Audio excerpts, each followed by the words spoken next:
নামালে কালৰূপ 13খন জিলাত yellow alert মহানগৰত কৃত্ৰিম বানৰ সমস্যা নমস্কাৰ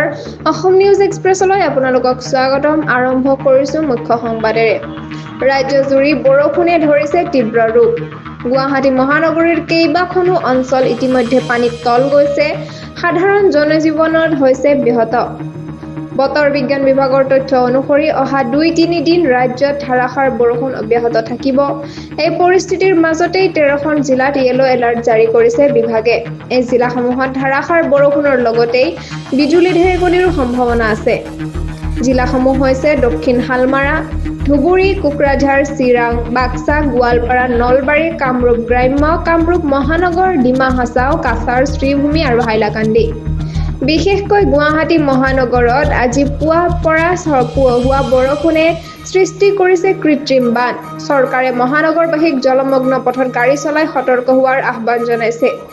ভূমিস্খলনৰো সম্ভাৱনা থকাৰ বাবে স্থানীয় প্ৰশাসনে জাৰি কৰিছে সতৰ্ক বুলেটিন